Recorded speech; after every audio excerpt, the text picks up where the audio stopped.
So we are Primordial Dismemberment. We're an experimental film collective based in Montreal and consisting of myself and Thomas.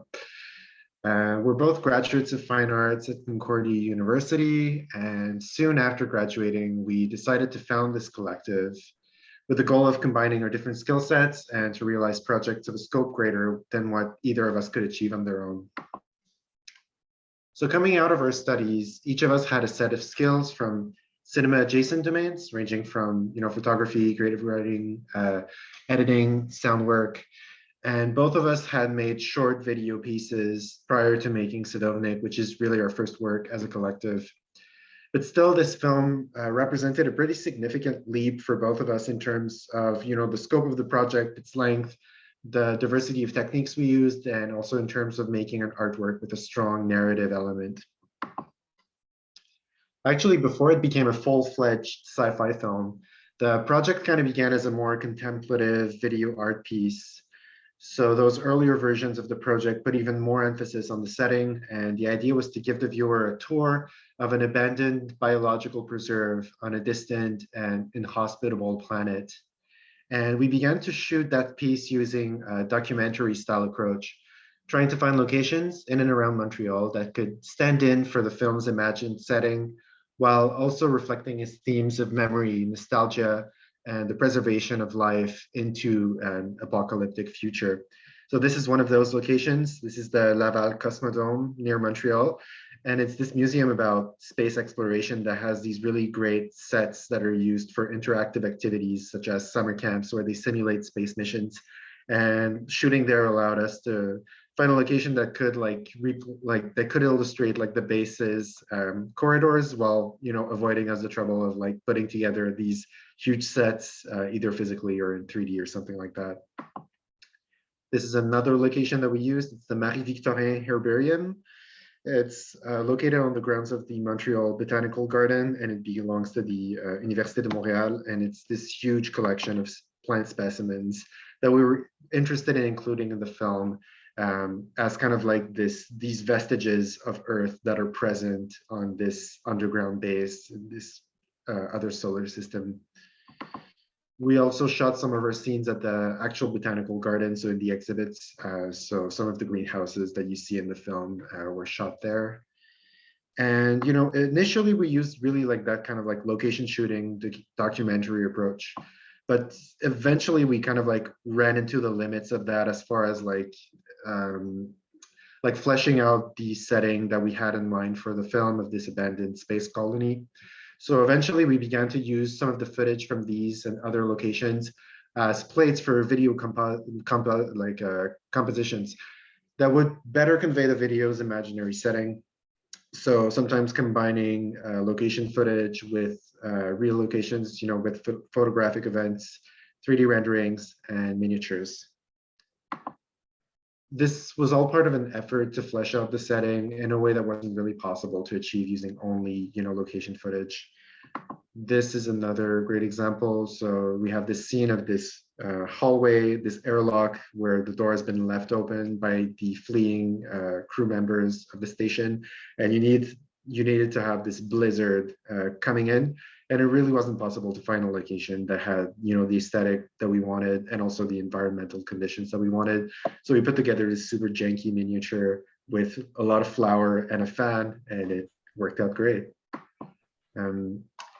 So as part of this process of fleshing out the setting, we began to realize that we wanted to put even more emphasis on the story and to really give a sense of why this station had been abandoned, while still allowing the film to mainly rely on environmental storytelling. So we didn't want to use actors or kind of a conventional dramatic narrative. And so we found two narrative devices that really helped us to achieve this goal. The first one was the idea of having the events leading up to the abandonment of the station told through the logs of the departed crew. And this idea was really inspired by video games, like BioShock, where the player is wandering through a ruined landscape and is kind of left to retrace the events that took place there through audio logs and other environmental clues that are encountered in the level. So as we read the logs and piece together the different cues present in the film's environments, We realize that the station is this international ecological preserve on a remote and icy moon named Calais.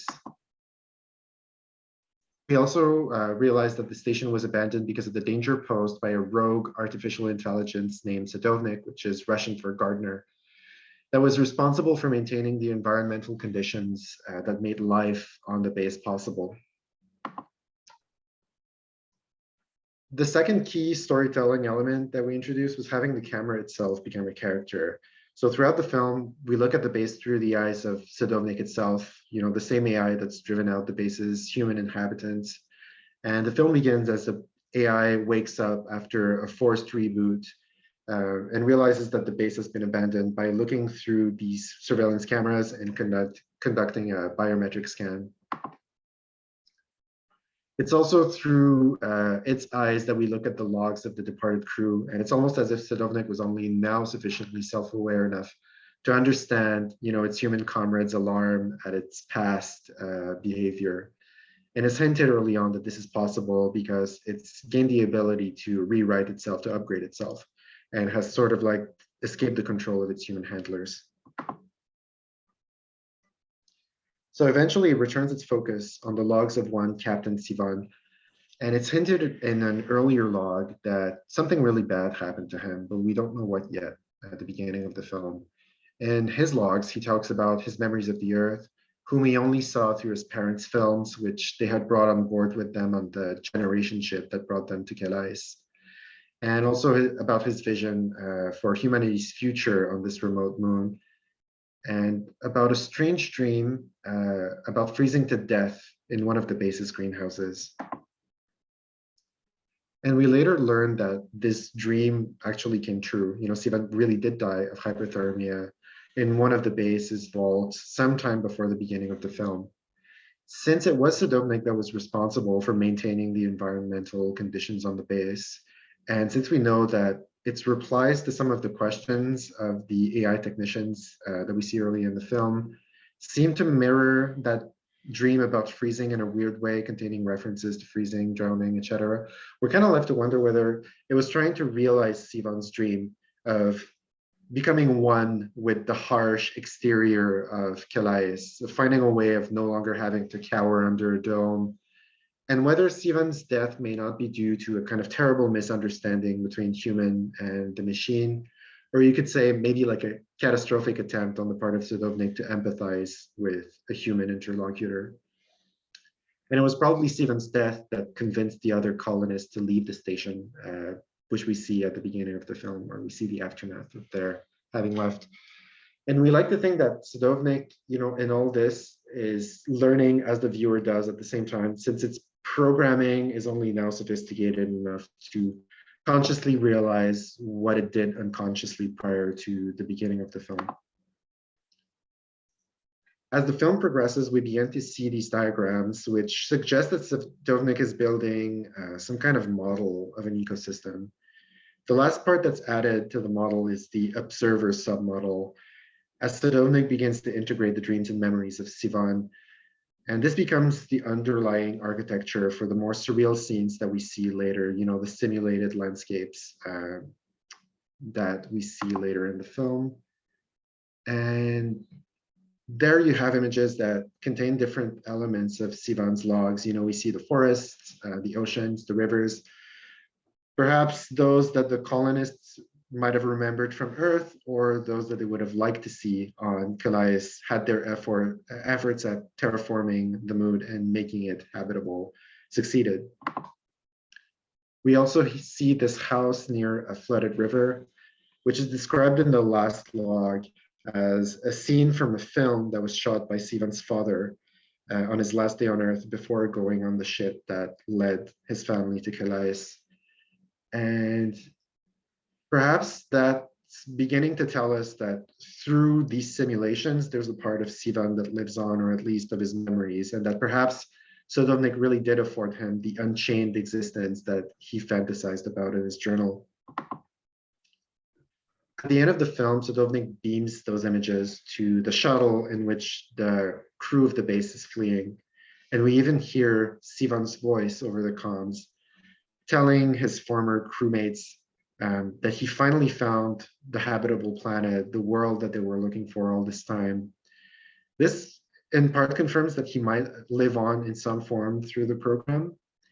And it also reflects the fact that like Sadovnik is like kind of like trying to lure the crew back on the planet, maybe promising them all that they had hoped for in exchange for them letting themselves fuse with it and abandon their autonomy and individuality as Sivan did before them. So all these themes we were exploring through the character of this rogue AI that promises a kind of cyber ecological transcendence. We wanted to draw attention to the parallels between like certain strands of techno-utopianism and some strands of ecological thought, such as deep ecology, which stresses the need for humans to intervene in nature as little as possible. So although the stated goal of this type of ecology seems fairly innocuous, preserving wilderness and all that, a lot of authors associated with this current have been known to use their almost religious reverence for the sanctity of wild nature to justify some pretty abominable positions in terms of immigration, population control in third world countries, etc. If you're interested, you can look up David Foreman's of Earth First comments on the famines in Ethiopia, or Pentti Linkola's lifeboat ethics analogy, if you want an idea of what kind of politics this approach to ecology ends up justifying. So we were really interested in why this vision of nature as the sacred, harmonious systems which humans should leave alone lends itself so well to reactionary politics. And the link between these two philosophies is explored in Adam Curtis' great documentary series, All Watched Over by Machines of Loving Grace, which we discovered as we were making the film, and which really, really influenced our way of thinking about these different topics. And in that documentary, he highlights how our notions about technology, markets, and nature have contaminated each other in the last few decades until we came to view each of these as a kind of rational, self-correcting system that humans would do best just not to tamper with. So to outline the flaw in this way of thinking, especially as regards to ecology, he brings up the example of George Van Duyn's systems ecology. So these diagrams, which we totally stole for a film, illustrate computer models that he and his team were trying to build. And the hope was that by doing a systematic study of a finite piece of land, while recording as many interactions between species and between species and their environment. So for example, at 9 a.m., a monarch butterfly is landing on a milkweed flower to feed for 7 seconds before moving on to the next flower, things like that. They would begin to see patterns emerge. And as they fed more data, they would arrive at a complete understanding of the ecosystem and its functions, almost as if the landscape was this kind of machine that operated according to predictable laws. And what they found out was that initially patterns did seem to emerge, but they soon found that the more data they fed into the model, the more these patterns kind of dissolved until they were left with just a shifting chaos with no discernible pattern at all. So by drawing analogies between the way that we talk about technology, about markets and nature, Curtis points a worrying trend in our culture, whether it's tech entrepreneurs promising the next step in human evolution through technologies such as brain-machine interfaces, which have pretty grave implications for individual privacy and autonomy, whether it's neoliberal economists telling us that the economy is a rational and self-regulating system that it's best not to intervene in, or whether it's the common ecological discourse that tells us that nature is also a harmonious system that humans have just broken and violated in their hubris, and that they would do best to just leave alone from now on. We're more and more told that our personal agency and autonomy must not be allowed to interfere with these larger systems. So in addition to the obvious authoritarian undertones that this kind of like approach to economy and ecology entails, we began to see these calls to surrender ourselves to overarching systems as betraying some kind of death drive. Like if you're a Freudian, then don't come after us. Like I'm using the term colloquially, like the desire to literally destroy yourself.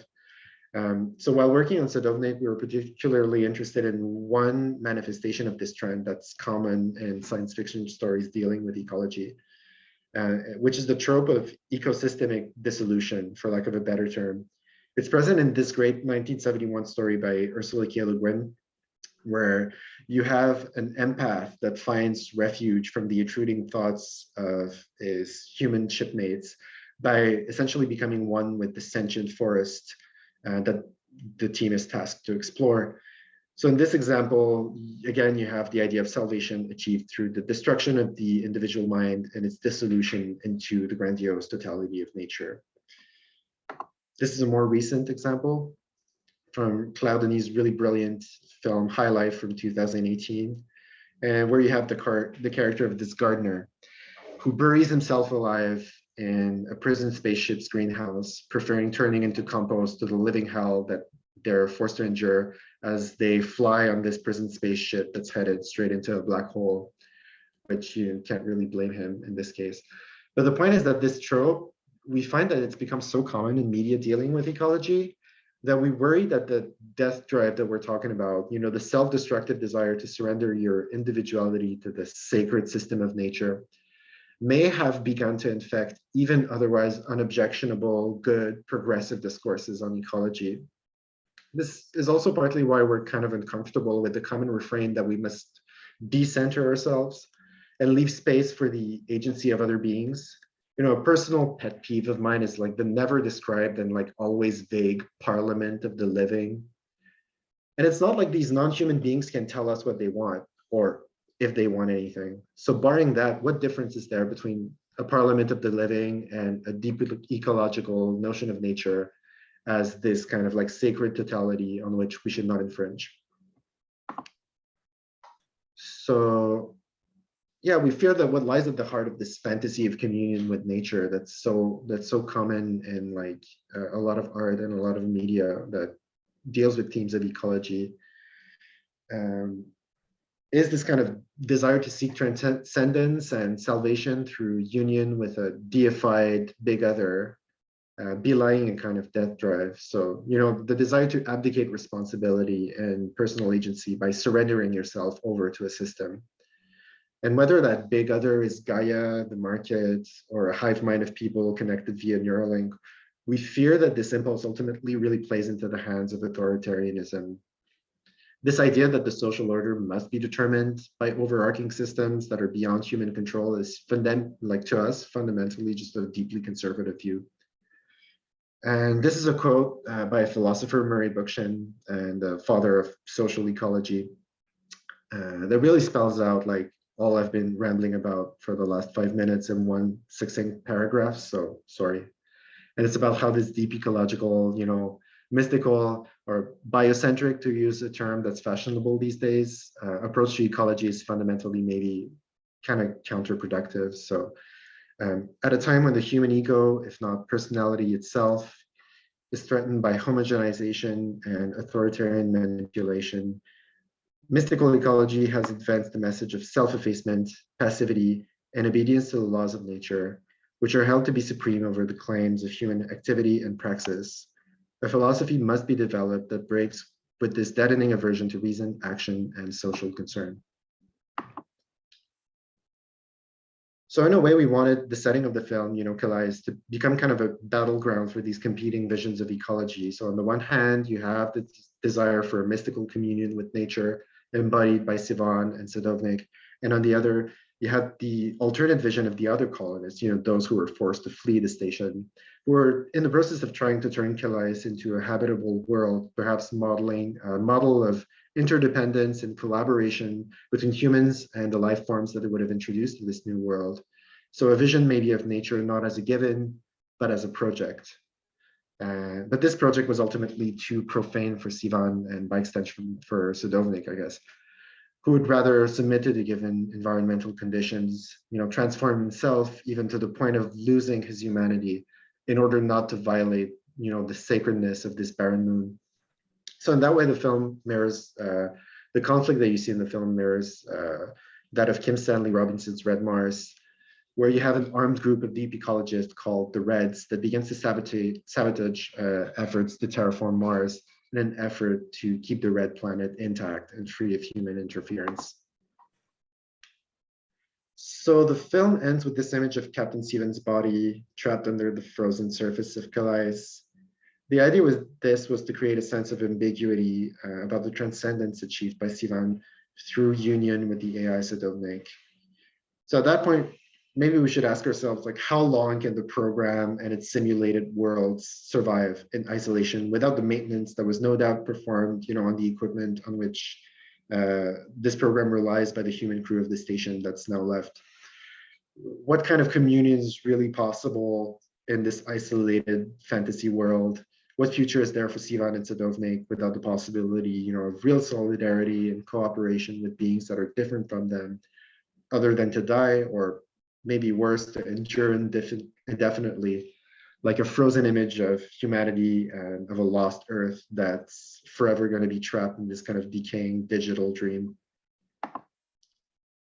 So that's for Sadovnik. As far as what's next for a collective, we're kind of continuing to explore these questions of humanity's place within nature and of our evolving relationship with ideas of progress at a time when the future is less and less like a space for dreaming and more an object of fear and apprehension. So we're currently working on a film titled Empedocles, which is a three-part epic telling the story of the future reincarnation of the eponymous pre-Socratic philosopher as he wanders amidst the layered ruins of 1,000 failed civilization and is kind of like staying at the bedside of a dying Earth. So yeah, stay tuned for some cool Greek tragedy in the 60th millennium kind of aesthetics, and also a lot of body horror, just so much blood. That's coming out sometime in 2023. We're still waiting for grants, so we'll keep you posted. Yeah, that's it. Thanks for coming to this talk.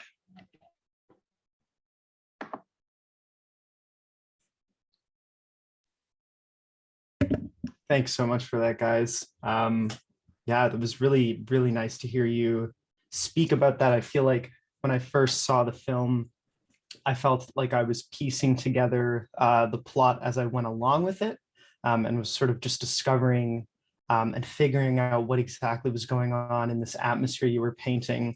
And I felt like I had a very similar experience here, listening to you speak about it and just being able to connect a lot of those same dots. So yeah, thank you so much for just like really praising that elegantly. We're going to open it up to a Q&A now. So if anyone in the chat has any questions, please feel free to put them here and we'll bring them up to the artists. While people might be typing them out, I can go ahead and I'll lay one on you to start. I'm just going to make sure you're both pinned. Oops. I wanted to ask, in the context of the film, at the end, we're left on this Arctic base where the AI is all that is left over of essentially humanity's existence on this planet. Were you thinking at all about how, in a hypothetical situation, an alien may visit this place? How you may be commenting on the fact that the AI in this case becomes the liaison for all of humanity, and how we may be doing that in our own world. Yeah, Thomas, like you can also like answer if you want after if I don't like answer completely, but sure, yeah. I guess the film was kind of about that. It was about this idea of like AI as a ghost of humanity, like this idea that like it would, through its gaze, like it would afford us this kind of like impossible kind of recapitulate, just like words are hard, but like a backwards gaze on the whole history of humanity, like a final point of view on all of our achievements. And yeah, I guess in that sense, there's this idea of like a lingering ghostly presence.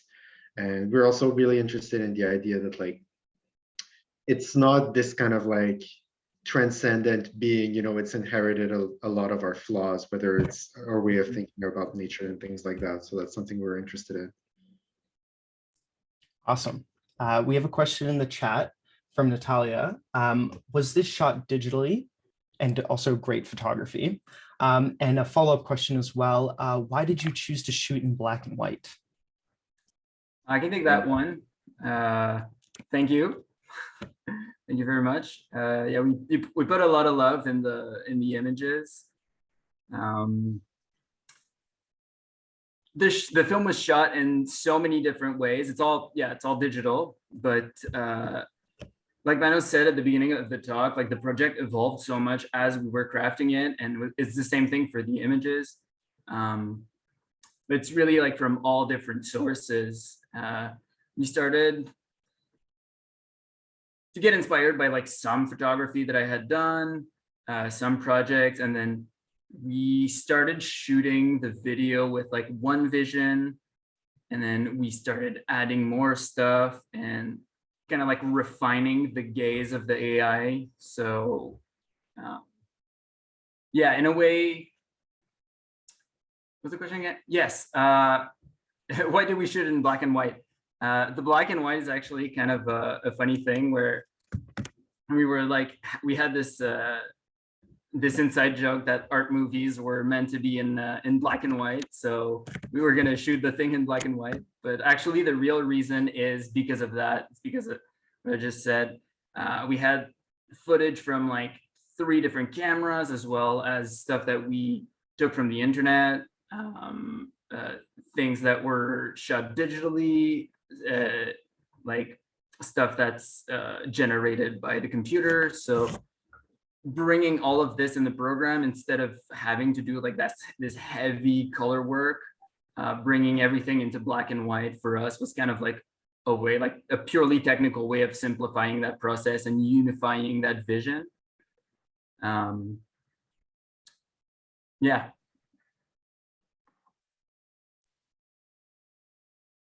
Yeah, and I think it really benefited the overall aesthetic of the work in the end.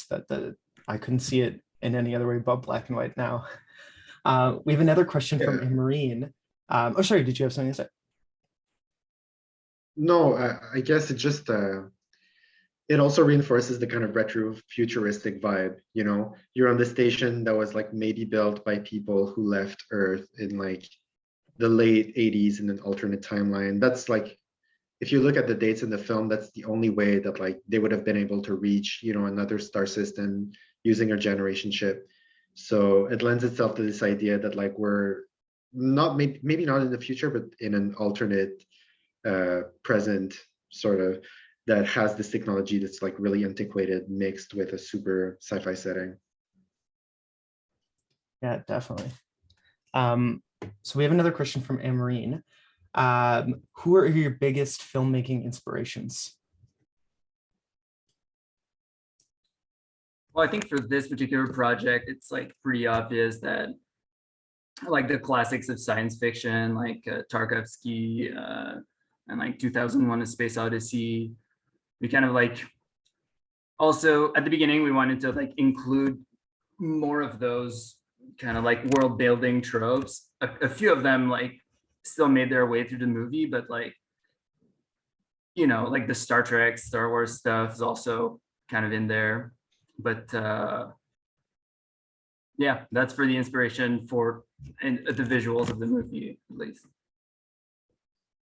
Yeah, you know, it's always this kind of indirect thing also, where like you have these like kind of like more obvious inspirations, but like I think while working on the film, like you're not going to see any of that like in the film itself, but we were also like really interested in works that combined fiction and documentary. So like a lot of like, I remember watching a lot of Peter Watkins documentaries while working on the film. So maybe some influence there.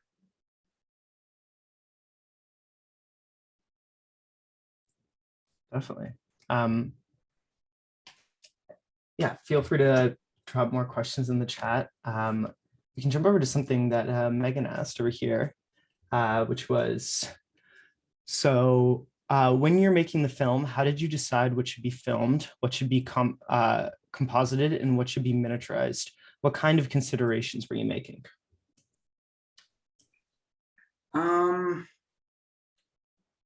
I would say in the beginning, it was really like, it was a question of like trying to to tell the best stories really with the, with what we had. And we had such a small budget that for us, it was really trying to like build this expansive world and have like a consistent visual storytelling throughout the movie. And it's like, we tried to do absolutely everything we could, like Mano said, with like a documentary approach, by just by using like purely like photographic like composition elements to just make the spaces look the way we wanted them to look. And then we had like a few elements left that were kind of like, we absolutely need those to sell the story. And so it was kind of like, we looked at the easiest way to do everything. So one of the shots was like the miniature, and it's really because of that element of we needed to have the wind and the snow come in. For the planets, it was kind of obvious that it had to be some form of CG. We thought about doing it also in miniatures, but from all the tests I've done, it always looked kind of like too cute and not really realistic. So that was kind of like my first foray into the like a purely CGI workflow, and I think it turned out fine. And yeah, everything else is like was shot on location. So as with like a really small crew, as little equipment as we could. So I don't even think I would have noticed that a lot of it was CGI when watching it the first time around. So testament to that for sure. I wanted to ask. Go ahead, please. Yeah, I wanted to ask about sort of this like, I don't know what the right word is, but this concealment of humanity throughout the film. So, through most of it, you're just really hearing computer noises, fans, environmental sounds. And then it's not really until near the end where you hear your first lines of spoken dialogue. And then until almost the very end, until you see your first human figure, or at least like an image or an object that is resemblant of a human figure. I wanted to ask what made you decide to really push that to the later half of the film, besides the obvious of the fact that no humanity exists on the ship anymore. Yeah, I guess it's about that kind of fantasy of this ghostly existence that's untethered from the body, and that Sadovnik can kind of like represent in his absorption of the character of Sivan. So we're really interested in that affect, of like the view from nowhere, things like that, the link between that and our notions about AI, this kind of like universal gaze, impossible point of view. But it's funny because like the last scene where you have the body and the voice, that wasn't in the film until like the very, very end. And we just decided to add that to kind of like give more like a dramatic finish, and to kind of like just instill a kind of doubt, like, is the AI really offering transcendence or immortality, or is that just like a fantasy world that just ends in death and decay, So yeah, I remember like we had a show booked in the fall, and we were almost ready to just show the film without those scenes, but I'm really glad that we added them, because it has this kind of like ambiguous, kind of sad affect also, where you introduce this idea of death, Yeah, definitely. And I feel like the initial moment of seeing that skull at the end, or that frozen visage, it's quite striking, mainly for the fact that everything you're seeing up until that point is mainly computer screens, and the closest thing to life are just the plants, which are in quite stark contrast to this like deceased figure. We have another question from Emreen in the chat. What was the biggest barrier? Are there any crazy stories of things not panning out?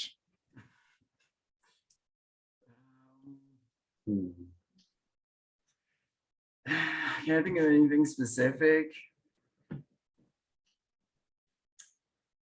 I mean, I don't think there were any barriers because we were so aware of like the limited resources that we had, that for us already being able to make a movie, make art together was already like so great. So I think we weren't thinking in terms of like setting super high goals and then settling for something. It was more like anything we can add to our project is welcome. I can say though that we're starting to develop that, where we like have these amazing ideas and now we're like constantly running into barriers. But when making Sadovnik, it was just, the barrier was learning to work together and learning how to make art and build a workflow that works and build our relationship as artists working together. That was kind of like what we were working on apart from the movie. But aside from that, I think we were just like, we were just really happy the whole way. I mean, technically speaking, some of the things were really like annoying to do, but it's all stuff that I think the both of us, and like the task we would give each other, we would all like work on that stuff on our own, then bring the stuff together and help each other with that. So yeah, no huge barriers, no crazy stories. I mean, it was basically the both of us shooting together, building stuff together, yeah, and then sharing our work that we do on our side. So nothing super exciting.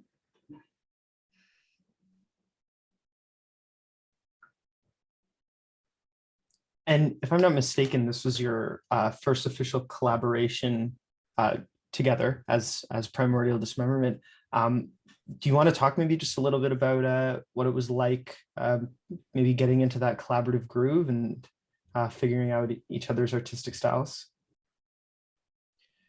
It was really natural because we had been, you know, like very good friends for many years before we started to work together, and the collective really evolved organically out of like discussions that we had about science fiction, about desire to like start to make works that had like a narrative elements, you know, a lot of like stuff that we were both reading at the time, like Le Guin, like Dune, things like that. So yeah, it was exciting to start to work as a collective, because like we started to view it as like this liberating feeling of like being with someone, and it's not so much about like either's, you know, like egoistic vision of like the kind of work that they want to bring out, but it's more like having discussions, and for every aspect of the film, you know, it was like a discussion, and we both came at it with an attitude of like, okay, best idea wins, you know. So, and we've really found that like a thrilling kind of like way to work, and like really liberating as well.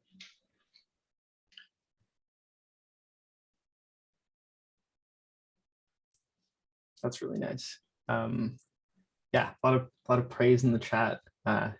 Everyone seems to have really enjoyed themselves. Are there any other questions for anyone else in the chat that has any other questions for the artists while we have them here?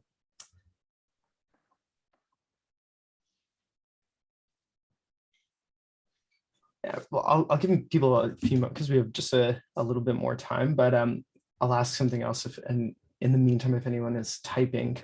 I really liked, you know, and this was a big reason as to why the piece worked into the show so well, was this idea of, you know, the intersection of the human mind and then machine dreaming, or sort of like AI consciousness in a way.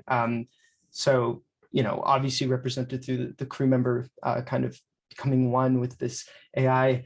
And I know you mentioned some influences, but my mind immediately jumped to older sci-fi examples like The Matrix, or Ghost in the Shell, or Neo Genesis Evangelion, where those themes get explored. How much did those older sci-fi media have direct influences on the narrative here?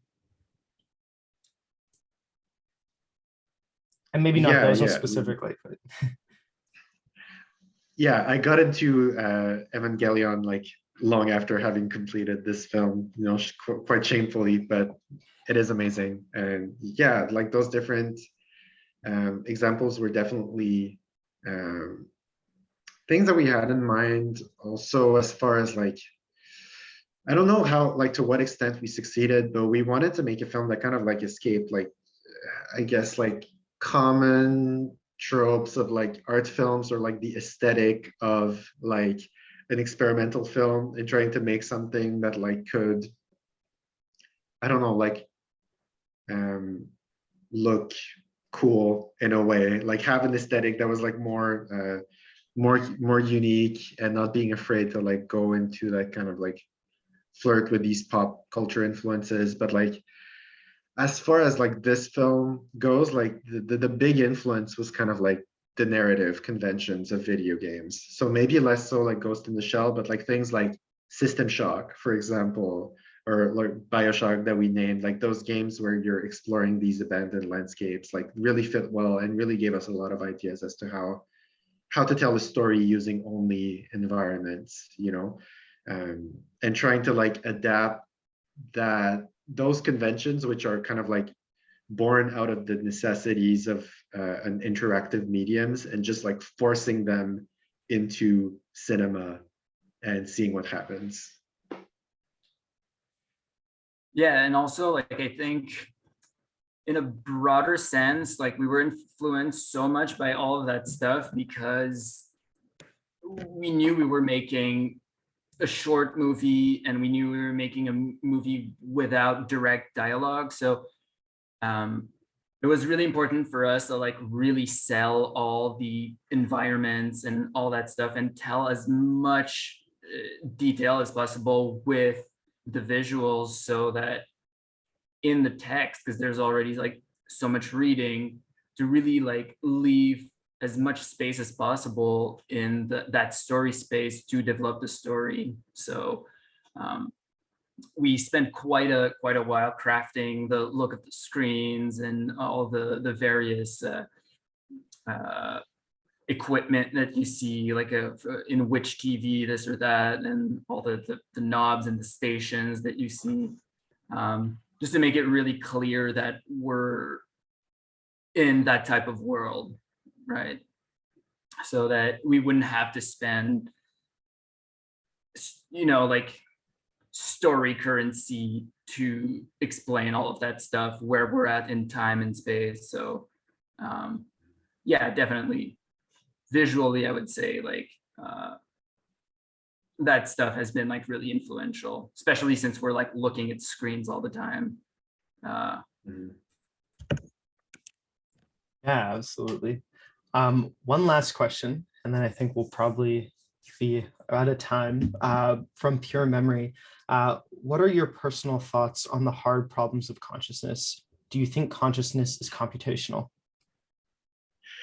So appropriate that this is the last question. I think it might be the last question, like not just for us, but for humanity. Like this is obviously just my layman's perspective.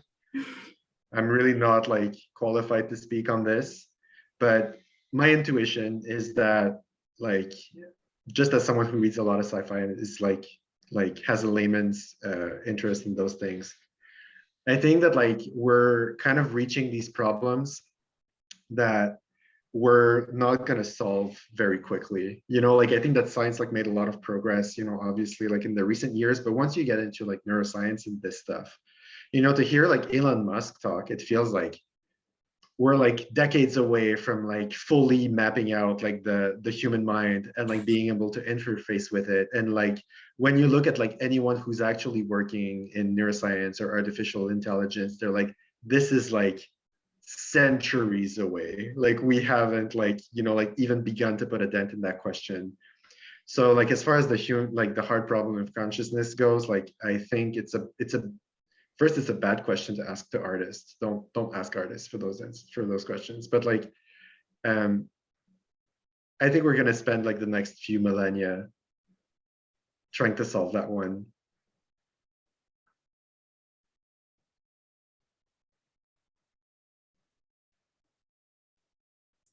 Yeah, That's it. that's a great one. That's it. Well, I don't know, thank you. Thomas, what do you think? Yeah. No, I think that pretty much sums it up for me. Yeah, I mean, I don't know if I'm allowed to drop this right now, but say in our third movie, it's a question we're willing to investigate at least. So we started working on it a little bit. There's nothing really out yet, but I think if it's a question that interests you, if you follow us until then, maybe this movie will have some answers for you. Amazing. Well, we'll all have to stick around to find out the answers then. And yeah, you can follow these guys. Primordial Dismemberment. You can find them on social. Yeah, definitely keep up. Yeah, well, this has been great. Thank you both so much for being a part of the show and putting on this screening here, and you know, giving your time and answers to everyone who came out tonight. It's been such an honor to hear you talk, and yeah, this has all been so great.